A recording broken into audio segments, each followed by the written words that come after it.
April 7th, 1943, Henderson Field, Guadalcanal.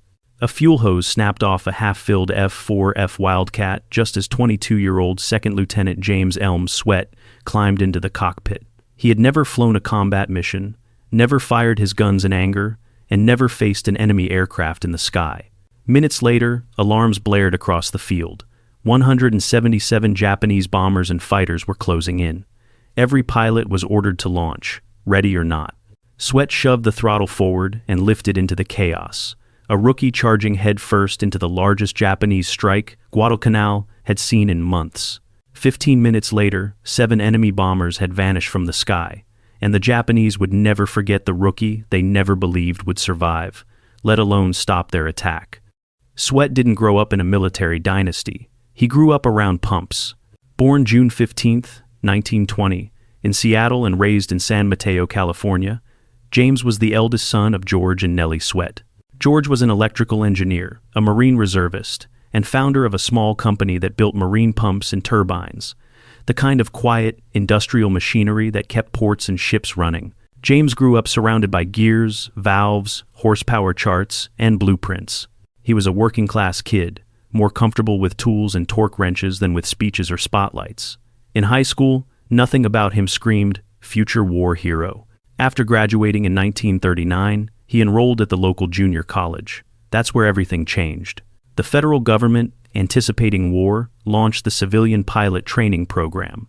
It paid for college students to learn to fly, building a reserve of potential military pilots. James jumped at the chance. Flying came naturally. The same mechanical intuition that helped him understand pump systems made aircraft controls feel like an extension of his hands. He soloed quickly, piled up flight hours, and by the time he finished the program, he had logged about 450 hours, more than many military instructors. That experience would later give him a crucial edge in combat. As war loomed, James enlisted in the U.S. Naval Reserve on August 26, 1941. A month later, he began flight training. At Naval Air Station Corpus Christi in Texas, flight school quickly confirmed what the civilian program had only suggested. Swett had real talent. He handled an aircraft with a natural feel, backed by discipline and a calm presence under pressure. He graduated in the top 10% of his class in early 1942. The best students were offered a rare choice: accept a Navy commission or transfer to the Marine Corps. Swett chose the Marines. On April 1, 1942, exactly 1 year before his legendary mission, he earned his commission and his gold wings as a Marine Corps aviator. At 5'11" and 154 pounds, with brown hair and blue eyes, he still looked more like an ordinary college kid than a future ace. Advanced training followed at Quantico, then carrier qualifications aboard the USS Wolverine on Lake Michigan, and finally, tactical training in San Diego. The instructors, veterans of Pearl Harbor and Wake Island, drilled harsh but simple truths into every pilot. Stay fast. Never try to turn with a zero. Trust your wingman, conserve your ammunition, and make every burst count. By March of 1943, Swett was on his way to war aboard the escort carrier USS Nassau. He moved through Hawaii and then into the South Pacific, joining Marine Fighting Squadron 221, VMF 221, part of Marine Air Group 21, of the 1st Marine Aircraft Wing. VMF 221 had already earned a place in Marine Corps history during the defense of Wake Island in 1941. Rebuilt with fresh pilots and Wildcats, the squadron now headed for Henderson Field on Guadalcanal to continue the air war. Henderson Field was little more than a rough strip carved from jungle and coral. The runway was pierced steel, planking laid over muddy ground. Revetments were sandbags and palm logs. Maintenance buildings were tents. Rain turned everything into a swamp. Heat, humidity, and malaria were constant threats. But this crude airfield was one of the most important pieces of real estate in the entire Pacific War. From Henderson, Allied aircraft controlled the sea lanes around Guadalcanal, threatening any Japanese attempt to reinforce their troops. Control of Henderson meant control of the Solomons, and that meant keeping open the lifeline to Australia. Swett spent his first weeks flying patrols, learning procedures, and getting used to the routine of combat operations without actually seeing combat. His division never caught the enemy in those early flights. He flew, he waited, and he listened to veterans talk about the day when the Japanese would come in force. That day arrived in April. Allied reconnaissance soon revealed a frightening picture. Large formations of Japanese aircraft were massing at Rabaul, Bougainville, and several other bases. Radio traffic surged, and intelligence officers understood that something major was coming. What they were seeing were the opening moves of Operation Igo, Admiral Isoroku Yamamoto's plan to crush Allied air power in the Solomons with a massive coordinated strike. For April 7, 1943, Yamamoto assembled a force of 177 aircraft bound for Guadalcanal, 67 Aichi Val dive bombers, and 110 Mitsubishi, a 6M0 fighters. They would launch from bases more than 400 miles away, climb, form up, and sweep toward American ships and airfields in precisely timed waves. Coast watchers, Australian and New Zealand volunteers hidden deep behind enemy lines, spotted the Japanese formations and sent urgent warnings. By early afternoon on April 7th, their reports reached Guadalcanal. At Henderson Field, the radio suddenly blasted a message no pilot ever wanted to hear. More than 150 enemy aircraft were inbound. Every fighter that could get off the ground was ordered into the sky. 76 Allied aircraft in all: Wildcats, Corsairs, P-38s, P-40s, P-39s, everyone. At that moment, James Swett and his four-plane division were just finishing a routine patrol over the Russell Islands. They had been in the air for nearly 2 hours and were running low on fuel, so they turned back to Henderson. They landed around 2 p.m. and taxied in. Ground crews rushed to the Wildcats and began hand-pumping fuel, about 117 gallons per plane. It was slow, exhausting work, and fully fueling the fighters would take at least 30 minutes. They didn't have 30 minutes. Swett climbed down from his cockpit and stretched his legs, expecting a short break. Then the order came from operations.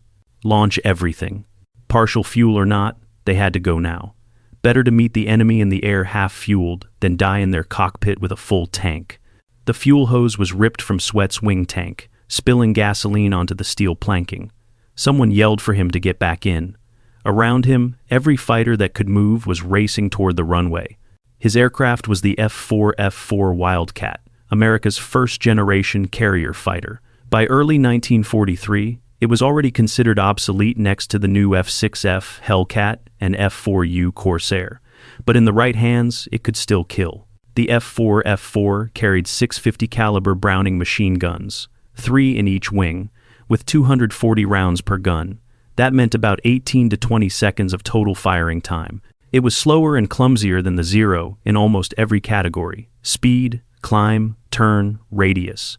But it was tough and hit hard. Swett firewalled the throttle. The Pratt & Whitney R-1830 Twin Wasp roared to full power. Loaded with fuel and ammo, the Wildcat lumbered down the short strip, needing every foot to stagger into the air. At about 70 miles per hour, he eased back on the stick. The Wildcat grudgingly lifted off. Then came another Wildcat ritual, cranking up the landing gear by hand. Swett had to take his right hand off the throttle and spin a crank around 30 times while flying with his left hand during the most vulnerable seconds after takeoff. Once the gear was finally up, he joined his 3 wingmen and began to climb. It felt agonizingly slow. Japanese dive bombers would be approaching at 15 to 20,000 feet. At roughly 1,800 feet per minute in combat conditions, getting up there took long, painful minutes, while 177 enemy aircraft were closing at 300 miles per hour. Below him, he could see American ships around Tulagi, cruisers, destroyers, cargo ships, tankers, thousands of sailors, most of them unaware that a massive raid was bearing down on them. On the radio, fighter directors, coast watchers, and pilots all talked at once. It was 1943. No digital radar screens, no modern battle management, just eyeballs and voice radio trying to keep chaos under control. At about 14,000 feet over the Russell Islands, Swett saw them, tiny black dots on the horizon, quickly growing into dozens of aircraft in tight formation, more planes than he'd ever seen at once, more than he'd even imagined seeing. He keyed his radio. "Tally-ho, bandits, 12 o'clock high. Multiple bogeys." The answer came back. "All fighters engage. Good hunting." No long briefing, no elaborate chessboard tactics, just engage. 76 Allied fighters versus 177 Japanese aircraft. Swett rolled into a diving turn, leading his division toward the dive bombers. Below, He saw valves in neat formations, each a slow, vulnerable bomber carrying a 1,000-pound bomb and a two-man crew. They were deadly if they reached the fleet, but fragile if caught first. He picked out 3 valves that had drifted slightly from the main pack and maneuvered above and behind them, perfect position for a classic high-side diving attack. At around 350 miles per hour, he rolled in on the trailing valve. The target ballooned in his gun sight. 200 yards, 150, 100. He squeezed the trigger. All 650 calibers thundered to life, the Wildcat shaking from recoil. Tracer lines reached out and stitched into the valve's fuselage and wing. The rear gunner's fire stopped. Smoke, then flame, then a mid-air explosion. First kill. No time to celebrate. He slid the Wildcat onto the tail of the second valve as it dove toward the ocean, trying to escape. He fired short, aimed bursts. The bomber caught fire and plunged into the sea. Second kill. Less than 30 seconds had passed. He pulled up and hunted the third valve. The pilot, now fully aware he was being hunted, tried to run. But the valve was slow, barely 200 miles per hour in level flight. Swett closed in and fired again. Another explosion. Another bomber gone. Third kill. 3 dive bombers destroyed in about 90 seconds on his first combat mission. The cost of those seconds was separation. His wingmen had peeled off onto their own targets. Swett found himself alone in the middle of the largest air battle the Pacific had seen so far. And the danger wasn't just enemy fighters. As Swett climbed back toward the main fight, American anti-aircraft guns opened up from the ships below. To the gunners on deck, anything high in the sky was just a silhouette, friend or foe. It all looked like a dark shape with wings. Shell bursts filled the air. One explosion went off dangerously close to his left wing, and shrapnel tore through the Wildcat's skin, damaging an aileron. The aircraft suddenly felt heavier, less responsive, and holding level flight took real muscle. Most rookies would have turned for home. Swett checked his gauges, oil pressure steady, temperature normal, engine strong. The controls were battered but still workable. He stayed in the fight. Ahead, he spotted 6 more Val dive bombers heading straight toward Tulagi Harbor in a tight line-ahead formation. They were separated from their fighter escort and flying almost unprotected toward the ships. Swett dove. Coming in from above and behind with the sun at his back, he closed in on the last bomber in the formation. At less than 100 yards, he fired. The Val exploded so violently it looked as if the bomb had detonated in midair. Swett flew straight through the debris, his windscreen briefly blinded by smoke and fragments. He rolled onto the next bomber and fired again. Another kill. Then another, and another. Working down the line, he delivered short, precise bursts, making every round count. The fourth Val absorbed more hits. His ammunition was running low. Swett closed to point-blank range, close enough to see the rear gunner firing at him, close enough to see the Japanese pilot's face, before finishing the attack. When he finally pulled away, 4 more bombers were falling into the sea. 3 kills from his first attack, 4 more from his second. 7 enemy aircraft destroyed in roughly 15 minutes. On his first combat mission, Swett had become an ace in a day, but one Val was still racing toward the fleet. Ahead, at wave-top height, a lone Val was streaking toward the ships. Swett dove after it. He nudged the trigger. Nothing. He tried again. Still, nothing. He was completely out of ammunition. All 1,440 rounds had been fired. The correct play here was obvious. Break off, head home, rearm, live to fight again. Swett didn't do that. Instead, he pressed the attack, unarmed, trying to bluff or scare the Japanese pilot into breaking off his run. He dove straight in at the bomber. The rear gunner wasn't impressed. He opened fire with everything he had. Bullets smashed into Swett's Wildcat. The windscreen shattered. Glass fragments ripped into his face, cutting his cheek and forehead. Blood ran into his eyes. The engine took hits. The oil cooler was damaged. Oil pressure dropped. Temperature spiked. The engine began to die. With his view obscured by oil and blood and his engine coughing itself to death, Swett finally broke off and turned toward Henderson Field, about 15 miles away. The Wildcat bucked and shook. Black smoke poured from the cowling. He wasn't going to make it back. Below him were Florida Island and the waters of Tulagi Harbor. If the engine quit, he'd have to ditch and hope someone saw him before the Japanese did. A few moments later, the engine made the choice for him. With a metallic shriek, the Pratt & Whitney seized. The propeller froze solid. The Wildcat turned into a 7-ton glider. He had maybe 2 minutes of airtime left. Swett trimmed for best glide, around 110 miles per hour, and searched for a calm patch of water. He found a spot near Florida Island. If he could land it right, he might survive. If he misjudged the angle or speed, the Wildcat would cartwheel or nose straight under. He manually lowered the landing gear to act as a water brake. He slid the canopy back so it wouldn't jam on impact. He cinched his shoulder harness until it hurt. At about 50 feet above the water, he eased the nose up slightly, aiming for a shallow, 5-degree nose-up attitude. 40 feet, 30, 20, 10. The tail touched first, just like the book said it should. The Wildcat slammed into the water and decelerated brutally. Swett was thrown forward, slamming his face into the instrument panel and breaking his nose. Pain exploded through his head. The aircraft immediately started to sink. The heavy engine pulled the nose down. Water rushed into the cockpit. Swett fumbled for the seatbelt buckle with blood-slick fingers. It finally released. He tried to climb out, only to feel his parachute harness snag on something inside the cockpit. He was stuck.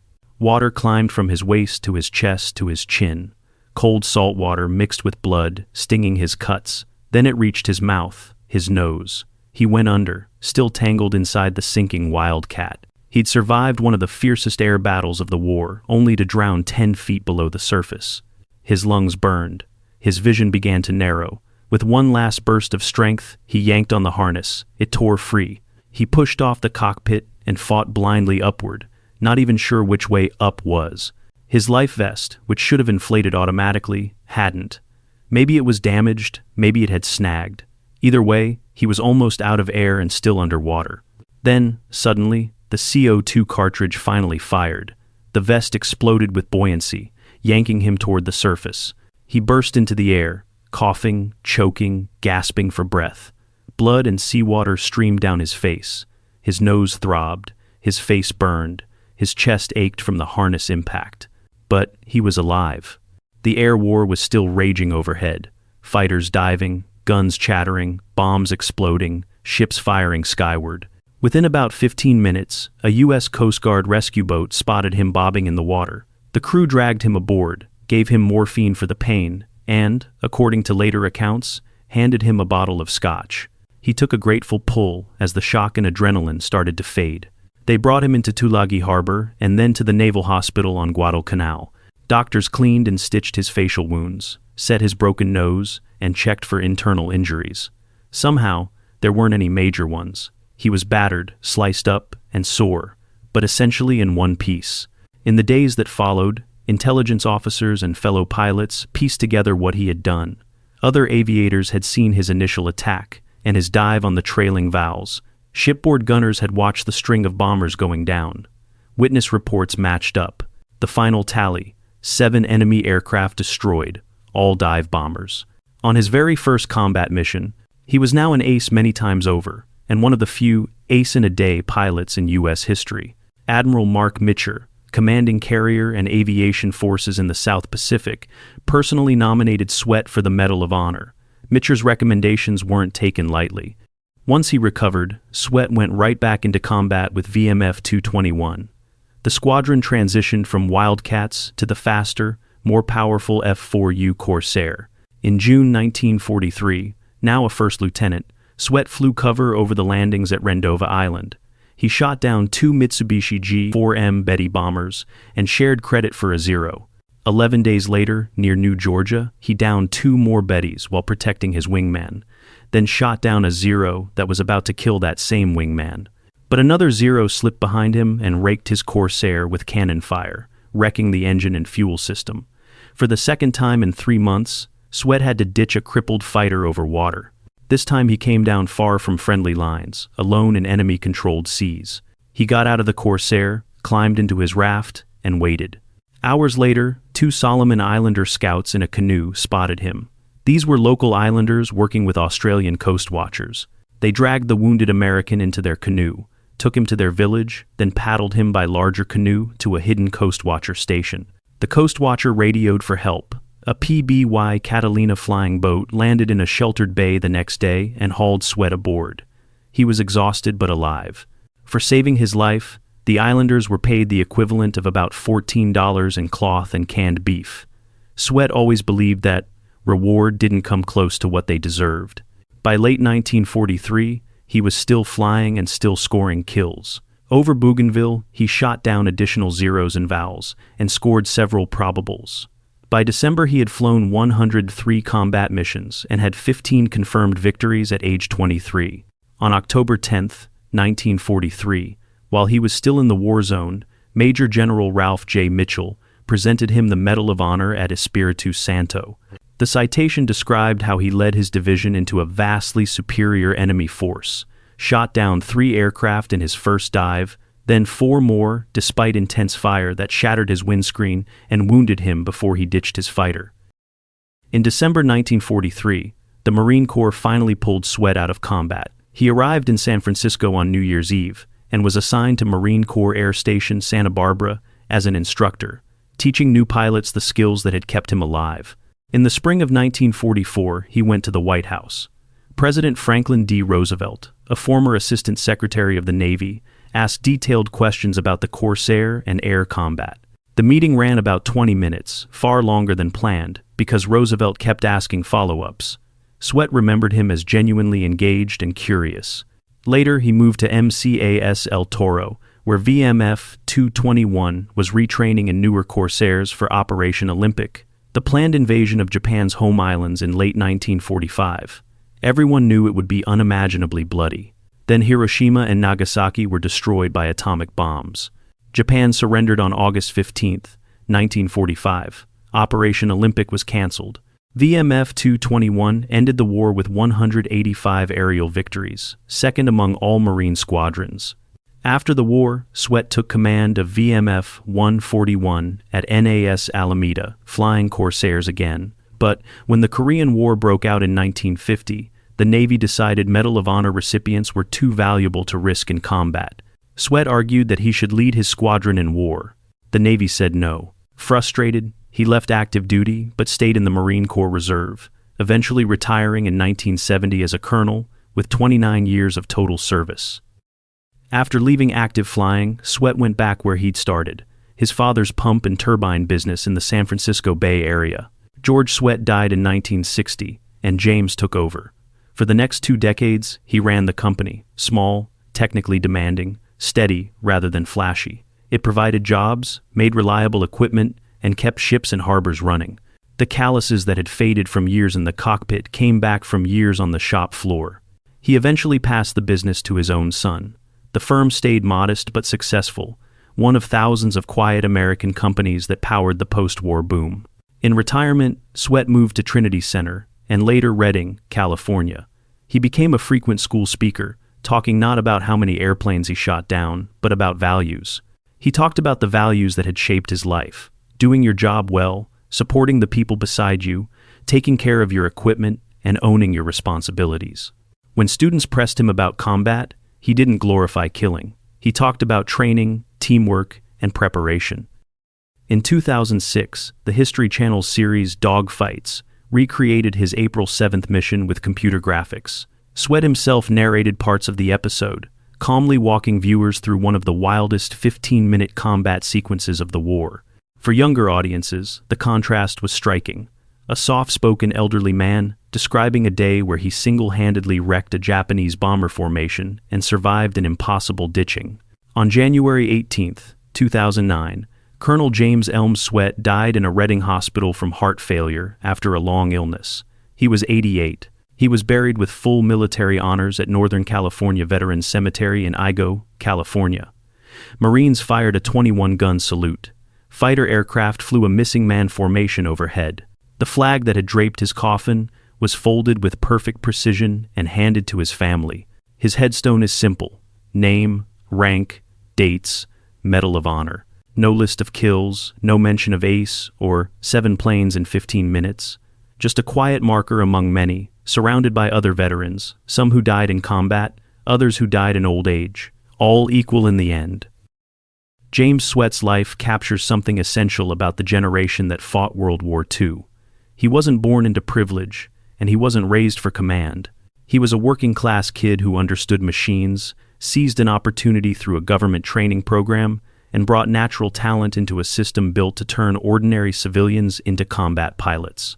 That system gave him what he needed: thorough training, a dependable, if imperfect, aircraft, skilled ground crews, solid logistics, and commanders willing to trust a 22-year-old with life or death responsibility. But none of that alone could make him dive on 6 bombers, press an attack with no ammunition, ditch a crippled fighter flawlessly, or choose after the war to build machines quietly instead of chasing the spotlight. That part was character. And Swett's story was not an exception. It was one of thousands. Farmers became tank commanders, shopkeepers flew B-17s, factory workers drove submarines. The United States didn't win the war with a handful of superhuman individuals. It won by giving everyday people the tools, training, and trust they needed, and relying on their courage when the moment arrived. On April 7, 1943, James Elms Swett climbed into a half-fueled Wildcat and launched into a sky filled with 177 enemy aircraft. 15 minutes later, 7 of those planes were falling into the sea. A massive Japanese strike was coming apart, and a 22-year-old pump maker's son had rewritten the record books before returning to what he had always been: a quiet professional, doing his job as well as any human being could.